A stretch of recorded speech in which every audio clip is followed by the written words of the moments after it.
कानपुर शहर में अवैध बिल्डिंगों को लेकर कानपुर विकास प्राधिकरण एक्शन मोड में आ गया है। बिना मानक मानचित्र और एनओसी के तानी गई बिल्डिंगों की सूची तैयार होने लगी है। फायर विभाग, प्रदूषण के अधिकारियों, बिजली विभाग और जलकल के अधिकारियों के साथ बैठक कर प्राधिकरण नए तरीके से रणनीति बनाकर कार्रवाई करेगा। अवैध तरीके से बनाई गई 39 बिल्डिंगों को 6 महीने में सील किया जा चुका है। इसके अलावा 5 और बिल्डिंगों को सील करने के आदेश दे दिए गए हैं, जबकि प्राधिकरण की कार्रवाई से बिल्डर्स में हड़कंप मच गया है। कानपुर में अब अवैध बिल्डिंगों का काला कारोबार नहीं चलेगा और न ही रेजिडेंशियल इलाकों में कॉमर्शियल एक्टिविटी चलेगी।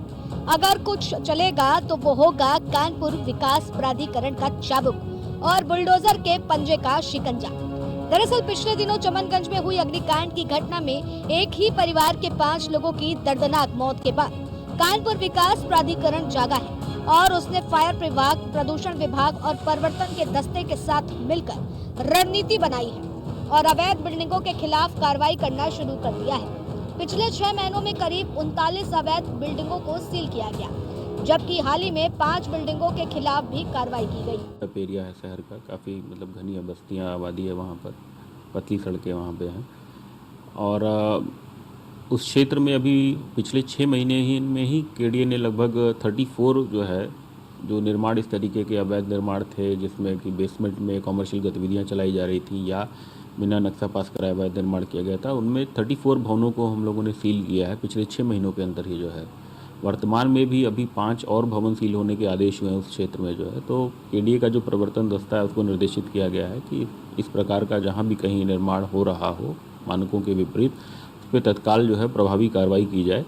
और इसमें एक सुप्रीम कोर्ट के ऑर्डर के क्रम में हम लोगों ने सभी विभागों को भी पत्र भेजा है कि जैसे जो भी कनेक्शन है, बिजली के कनेक्शन या जलकल के हैं या बाकी चीज़ें भी, उनमें भी एक आदेश है कि केडीए से नक्शा जब स्वीकृत हो तो उसके बाद ही इस तरीके का दिया जाए। तो सभी विभागों को एक अनुरोध पत्र भी प्रेषित किया गया है कि उसका भी अनुपालन वो सुनिश्चित किया जा सके। बताया जा रहा है कि केडीए के रिटायर्ड कर्मचारी का बड़ा मार्गजाइल चल रहा है, जो कि अवैध बिल्डिंगों को बनाने का ठेका लेता है। विभागीय सूत्रों की माने तो केडीए के बाहर चाय की दुकान में रिटायर कर्मी, सुपरवाइजर और बिल्डरों की साठ-गांठ का एक बड़ा खेल चल रहा है। अब इसे तोड़ने के लिए केडीए सचिव रणनीति बना रहे हैं। सक्करी गली में बड़ी-बड़ी इमारतें तानने में अव्वल दर्जा पटकापुर को मिला हुआ है, जहां पर सक्करी गली में इमारतें तान कर लाखों बारे न्यारे किए जा चुके हैं। वर्तमान में भी आधा दर्जन बिल्डिंग बिना मानक और मानचित्र के बनाई जा रही है, जहां पर फायर की बाइक फाइटर भी नहीं पहुंच सकती है। यही हाल चमनगंज, बेगमगंज, नई सड़क, इफ्तिखाराबाद, अनवरगंज में केडीए की आंखों में धूल झोंक कर निर्माण बिना मानचित्र के कराया जा रहा है। सवाल यही है कि आखिर सुपरवाइजर अपने अधिकारियों को इस तरह के निर्माण की जानकारी क्यों नहीं दे रहे हैं। कोई भी बिल्डिंग बनती है तो उसके लिए केडीए से नक्शा पास कराया जाता है। उस समय पूरा परीक्षण के बाद केडीए मानचित्र पास करता है, उसके बाद ही फायर विभाग ने एनओसी दी जाती है। लेकिन केडीए की जाँच करनी चाहिए। साथ ही सीएफओ ने बताया है कि उनके पास पर्याप्त साधन है, गाड़ियां भी समय से पहुंच जाती हैं जहां पर आग लगती है। लेकिन अब केडीए के साथ बैठक कर रणनीति बनाई जाएगी, जिससे कि अवैध बिल्डिंगों पर कार्रवाई हो सके।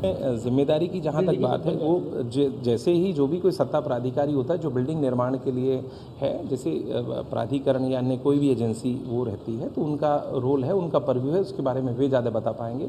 लेकिन जहाँ तक अग्नि सुरक्षा की बात है, हम लोग ऑपरेशंस अपने पूरे इक्विपमेंट्स, अपने संसाधन, अपने अधिकारियों के साथ त्वरित कार्यवाही करते हैं। किसी भी घटना की सूचना मिलने के बाद कंट्रोल रूम में हम लोग 1 से 1.5 मिनट में स्टेशन से निकल जाती हैं गाड़ियाँ, और जैसे ही पता लगता है घटना की तीव्रता, घटना की भीषणता ज़्यादा है, तो उसमें आसपास के फायर स्टेशंस की गाड़ियाँ, वाहन और स्पेशल टूल्स वगैरह निकाले जाते हैं। तो ऑपरेशंस कानपुर में पहले भी बड़े-बड़े ऑपरेशंस किए गए, बहुत बार रेस्क्यू भी किया गया, क्रिटिकल हाइट से भी किया गया, तो हम लोग किसी भी ऑपरेशन को करने के लिए सक्षम हैं। रिटायर केडीए अधिकारी, कर्मचारी, बिल्डर वर्तमान में केडीए में तैनात कर्मचारी और सुपरवाइजर के गठजोड़ को तोड़ने के लिए अब रणनीति बनाई जा चुकी है।